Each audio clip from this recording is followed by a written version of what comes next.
Cinema Wellman. I'm your host, David, and January is done and dusted. So we're here today to break down the best and worst movies screened here last month. January and February, their best and worst lists are always tricky since it's the busy season here at Cinema Wellman during those months as we scramble to see all of the Oscar-nominated films within the brief window between nominations and the ceremony. And since there are two more episodes involving Oscars coming up, I won't be discussing any of the Oscar-nominated movies today, aside from one, which I'll explain and rationalize later. So even though I loved some of the Oscar-nominated movies I saw in January, American Fiction, Oppenheimer, Poor Things, among others, they'll have to wait a couple of weeks.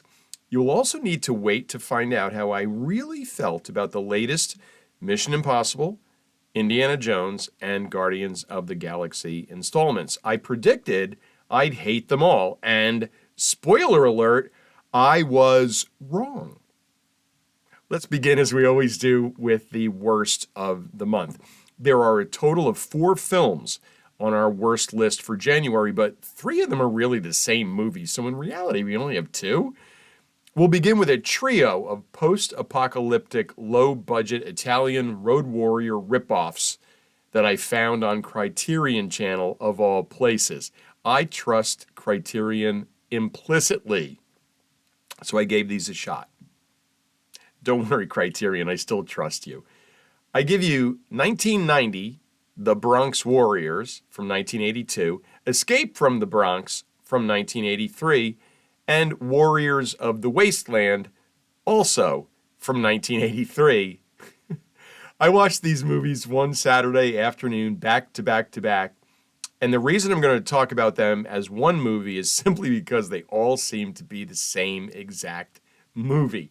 I have a feeling that director Enzo G. Castellari is the Roger Corman of Italy, which may explain why the Criterion Channel had these films as part of their post-apocalyptic sci-fi collection. These movies are bad, but like a good train wreck, it's hard to look away. Even though these were Italian productions shot mostly in Italy by an Italian director, there were a few known American actors making appearances in these movies. I guess it was hard to turn down a paycheck and a free trip to Italy back in the early 80s. Fred the Hammer Williamson starred in 2 of these. Vic Morrow is in one of these. He unfortunately delivers a creepily prescient line about someone losing their head. Gulp. And always the villain Henry Silva shows up in one of these films. If Henry Silva's name doesn't ring a bell, Google him. 100% you will recognize him as, oh, that bad guy. Probably a great person in real life.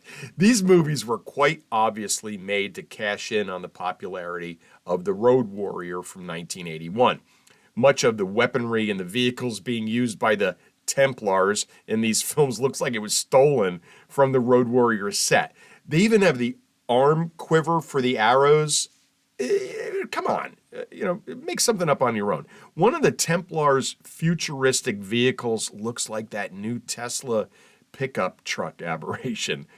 So much like it that it makes me think that lunatic saw these movies and said, yeah, what the hell, let's make that. One of these, I think it was Warriors of the Wasteland, is set in 2019. Those movies are always a treat. They're always way, way off with what they think we're going to have in the future. I've said this before and I'll say it again. I was promised flying cars when I was in 7th grade. Just saying. An actual line of dialogue from one of these is, books. That's what started this whole apocalypse. Yeah, sure, people reading. That's what's going to cause the apocalypse. You may be asking what could possibly be worse than this trio of trash. Well, it's a Lassie movie from 1978, The Magic of Lassie. I want to make something very clear before I go after this kid's movie. I kind of hate Lassie movies. I really have nothing against Lassie herself. Lassie and other rough collies lack the opposable thumbs that are required for many, if not all, tasks involved with filmmaking. It's not Lassie's fault that she has appeared in so many shit movies over the years. 20 to be exact, 20. There are 20 Lassie movies. She just can't work with a poor script, bad direction, and untalented co-stars. Few actors can. And I apologize for using the pronoun she to refer to movie and TV Lassie because although Lassie is a she in every film and TV rendition, Lassie was never played by a female dog. That right there cements my loathing of Lassie movies. Picture for a second a dog universe. And in this dog universe, there are obviously dog movies. Imagine being a little female dog and finding out, watching these movies and finding out that Lassie was never played by a female dog. Betrayal and lies. IMDb tells us, quote, Lassie is trying to find her way home. She will have to run all the way from Colorado to California. Her loving owner is looking for her, end quote. You ever lose a dog? Did you think that experience would make a good movie? Of course not. There's only one reason I watched this, and it was because of the dreaded Best Original Song Oscar nomination. That category screws me again. This movie was so bad and unmagical that star Jimmy Stewart semi-retired from film after making this mess.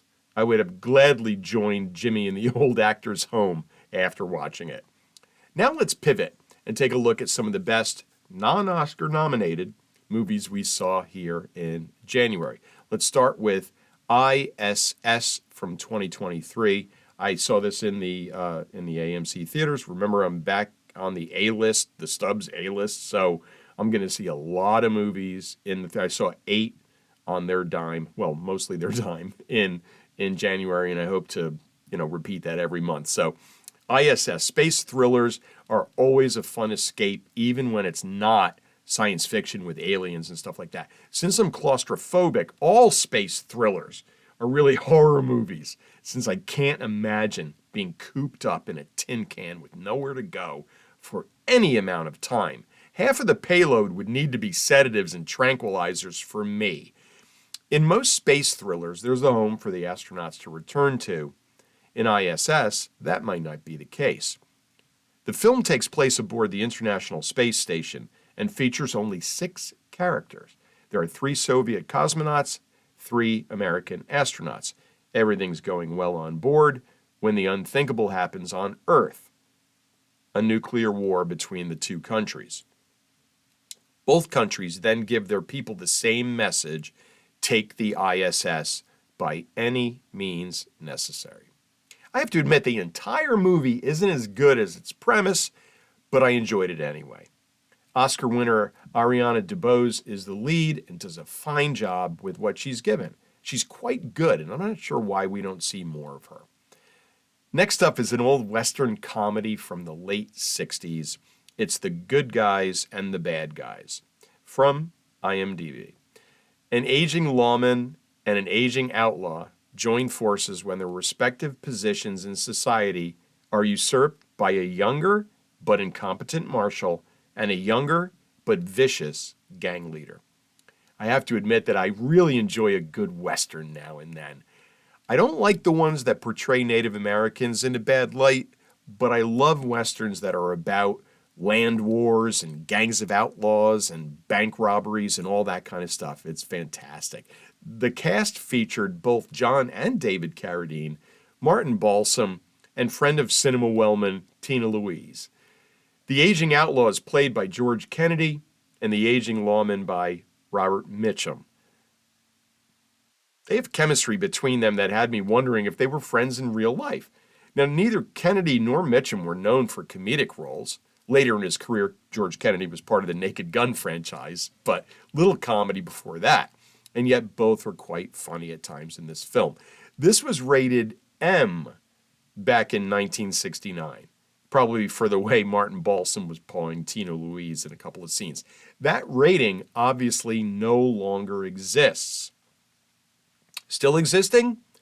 Tina Louise, who turns 91 years old on Super Bowl Sunday. Cheers. Next up is a movie I watched on a whim and thoroughly enjoyed. It's from 2021, and it's Those Who Wish Me Dead. Angelina Jolie stars as a fire chaser, smoke jumper, survival expert who tries to protect a teenage murder witness pursued by two assassins in the Montana wilderness. Oh, and the forest they're in is on fire. I'm not an Angelina Jolie fan by any means. I don't dislike her, but I don't consider myself a fan of hers. So she wasn't the reason I watched Those Who Wish Me Dead. I'm glad I did, though, because I found it pretty harrowing and exciting at times. It reminded me a little of Cliffhanger in the forest, since Jolie's character has a similar backstory, but the fire sequences were pretty amazing. The production team rigged an enormous woodland set. I mean, they cordoned off parts of a forest in Montana, which was safely set ablaze. I don't know how safely you can do it, since fire really can't be trusted, like robots. But this certainly added a realism to the film that made it more watchable. And the assassins were ruthless. Oh my goodness. I saw one of my worst nightmares in this film, and it's the old innocent person wandering into the wrong situation and getting killed, like Fargo. Remember that? Those poor people in the car that were just driving by? Oh my goodness. All right, next we have a duck movie, and we love ducks here at Cinema Wellman. It's from 2023, and it's Migration. For the third year in a row, my family is participating in a birthday project for me. I think it's like enabling. Since I don't live nearby, I like to celebrate their birthdays with a variety of activities. It's my way of celebrating them from a distance. 2 years ago, I asked for their favorite movies and favorite meals. So I watched their favorite movies and ate whatever favorite meal they decided to put in place for me. Last year, I asked for favorite TV shows and TV snacks, which I watched and consumed on their day. This year, they've been tasked with sending me to a movie playing in the theater on their birthday, along with something that is miles out of my comfort zone, their favorite fast food meal. Now, the reason I'm sharing all of this with you is that on the family calendar, Vanessa is first up, and she sent me to see Migration after consuming a McDonald's filet of fish and fries. I enjoyed this story about a family of ducks led by an overprotective father who wants to go on an adventurous vacation. As I mentioned, I'm a fan of ducks, and this was funny and sweet. It's a funny and sweet story. It deals with family issues and stepping out of your comfort zone, like eating fast food for the first time in 15 years as part of a silly project. Adventures are positive journeys no matter where you go. We have one film remaining, and it was Oscar nominated. I said I wouldn't be discussing any nominated films in this episode, but I kind of already talked about it in episode 1 this season. So, I don't know. Here we go. From 2023, it's not Deja Vu. It's Godzilla -1 minus color. Now, hear me out, because this is a different movie experience, so I consider it a different movie. It reminded me of watching the chrome version of George Miller's amazing Mad Max Fury Road. When the color is removed from these films, a new version is created that makes it seem like it's a totally new film. With Mad Max Fury Road's chrome version, where there are a lot of explosions and fire, I noticed with the chrome version in black and white, I wasn't distracted by the fire, and I paid attention to different things, including the soundtrack. I became more immersed in the soundtrack than I did when I watched the color version. So in this one, director Takashi Yamazaki and his crew didn't simply hit the remove color button from Godzilla -1 and put it back in the theater. The film was kind of remastered in a way in which the colors were removed and replaced with shades of black and white.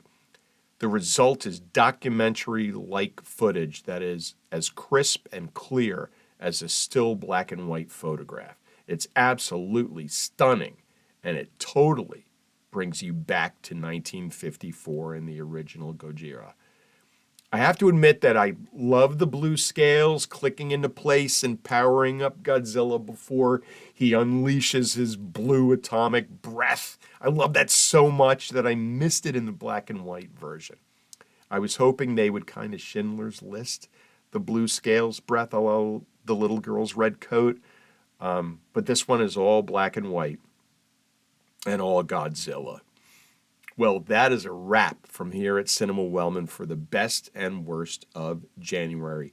We hope that you've had a good start to 2024, and we hope you'll be back with us next week for an episode that we're titling Once is More Than Enough, as we look at great films that are extremely difficult to rewatch.